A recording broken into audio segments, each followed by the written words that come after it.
Wonder, Chapter 7. Nice Mrs. Garcia. We followed Mr. Tushman down a few hallways. There weren't a lot of people around, and the few people who were didn't seem to notice me at all, though that may have been because they didn't see me. I sort of hid behind Mom as I walked. I know that sounds kind of babyish of me, but I wasn't feeling very brave right then. We ended up in a small room with the words Office of the Middle School Director on the door. Inside, there was a desk with a nice seeming lady sitting behind it. "This is Mrs. Garcia," said Mr. Tushman, and the lady smiled at Mom and took off her glasses and got up out of her chair. My mother shook her hand and said, "Isabel Pullman, nice to meet you."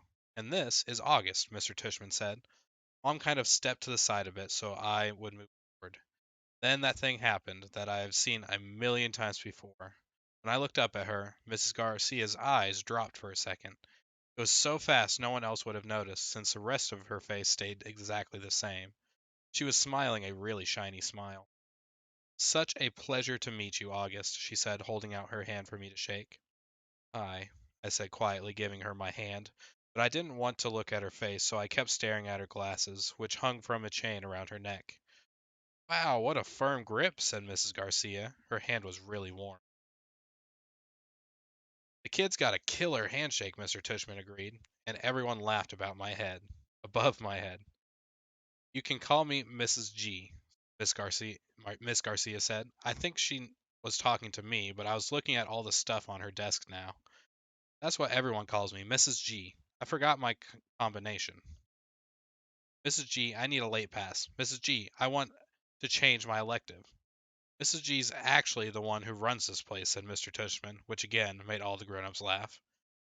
"I'm here every morning by 7:30," Mrs. Garcia continued, still looking at me while I stared at her brown sandals with small purple flowers on the buckles. "So if you ever need anything, August, I'm the one to ask, and you can ask me anything." "Okay," I mumbled. "Oh, look at the cute baby," Mom said, pointing to one of the photographs on Mrs. Garcia's bulletin board. "Is he yours?" "Oh, my goodness," said Mrs. Garcia, smiling a big smile now that was totally different from her shiny smile. "You just made my day. He's my grandson." "What a cutie," said Mom, shaking her head. "How old?" "That picture he was 5 months, I think, but he's big now, almost 8 years old." "Wow," said Mom, nodding and smiling. "Well, he is absolutely beautiful." "Thank you," said Mrs. Garcia, nodding like she was about to say something else about her grandson. But then, all of a sudden, her smile got a little smaller. "We're all going to take very good care of August," she said to Mom, and I saw her give Mom's hand a little squeeze. I looked at Mom's face, and that's when I realized she was just as nervous as I was. I guess I liked Mrs. Garcia when she wasn't wearing her shiny smile.